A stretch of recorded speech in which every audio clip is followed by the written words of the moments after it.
I'm going to go ahead and just speak some truths, if you don't mind. Yes. Because my understanding, based on reports I'm getting from campaigns and communities, is that we have not yet seen the same kinds of energy and turnout in all quarters of our neighborhoods and communities as we saw when I was running. Okay, so his gripe with the brothers is that they're not seeing, the Democrat Party right now is not seeing the same turnout that they seen in 2008 when he was elected. I guess we're supposed to be party loyal or race loyal. Like, we don't have our own mindset. Like, we can't make decisions for ourselves. This kind of feels like when you were back in school and you were getting grilled by the principal or something. Like, why is he talking to us like that? Let's continue. Now, I also want to say that seems to be more pronounced with the brothers. So if you don't mind, just for a second, I'm going to speak to y'all directly. He's about to speak to us directly, us brothers. So pay attention, brothers. Let's continue. And say that when you have a choice that is this clear, when on the one hand you have somebody who grew up like you, knows you, went to college with you, understands the struggles and pain and joy that comes from those experiences. You know the funny thing about this? He really thinks right now that he is cooking. Like, he really thinks he's saying something very profound, and he's really not. I guess he think this is the 2008 era. Like, this is a whole nother era. This is the same president that his legacy is going to go down on, only helping out the alphabet community. I mean, let's continue. Who's had to work harder and do more and overcome and achieves the second highest office in the land and is putting forward concrete proposals to sir, she is not putting concrete proposals. She's putting proposals that are maybes, or not even maybes. They're just BS proposals. And then when you ask her, how are you going to pay for these things? Her only response every single time is, we're going to tax the rich. Well, what I want y'all to do is go look up the tax codes, go look up the tax percentages on who pays the majority of the taxes. It is the top 1% and the top 10%. Go fact check if you like. Let's continue. Address the things that are vital in our neighborhoods and our communities, from housing to making sure that our mothers and our fathers and our grandparents can afford medicine, and making sure that we are dealing with prices that are too high and rents that are too high, and are committed to making sure that we maintain the Affordable Care Act. So everybody's got help here.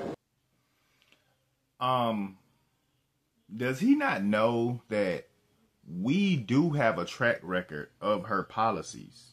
I mean, she's been in office for 3.5 years. And before you all say, oh, she was only the vice president, your president right now specifically said that she had her hand in all of the major bills that have been passed. And when she went on The View, she also said the same thing. There's really no difference between her and Biden.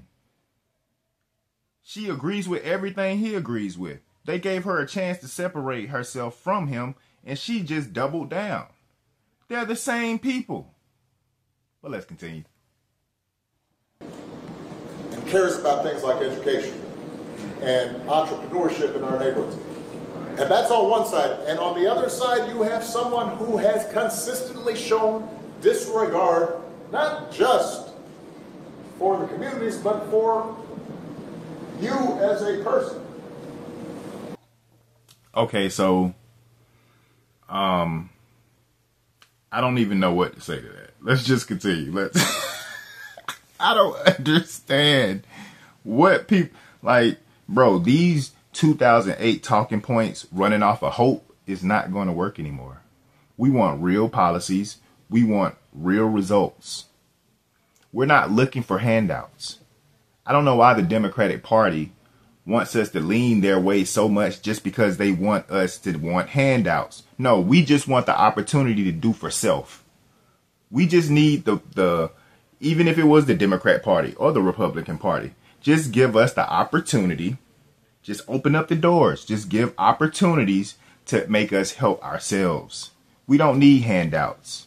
That's how you control people, because you think we need things. No. Let's continue.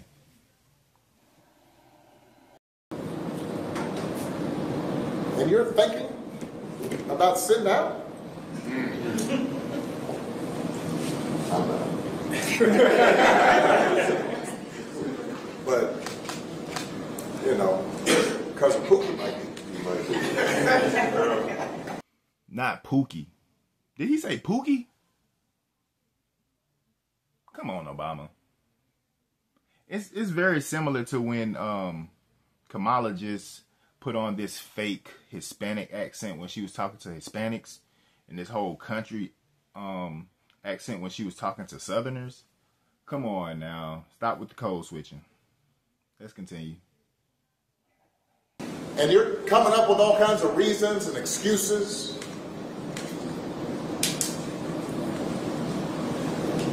I've got a problem with that. Because part of it makes me think, and I'm speaking to men directly now, part of it makes me think that, well, you just aren't feeling the idea of having a woman as president. And you're coming up with other alternatives and other reasons for that. So basically, he's saying because we don't have the same agenda and mind frame as him and a lot of other people that have liberal mindsets, that we're misogynists. He really just said that. He's trying to shame us into voting for Kamala Harris. Isn't that wild? Dude, what? Is he going to have the same smoke for other genres of men? I don't think so, but let's continue. And I think anybody you are talking to in a barbershop, anybody you are talking to in your house, in your family, at church, who is coming with that kind of attitude, I think you have to ask them, well, how can that be? Because the women in our lives have been getting our backs this entire time. They've been raising us and working and having our backs. And when we get in trouble and the system's not working for us, they're the ones who are out there marching and protesting. And so now you're thinking about sitting out or even supporting somebody who has a history of denigrating you because you think that's a sign of strength, because that's what being a man is. Putting women down? Hold on. So we can't have our own reasons for voting for Trump.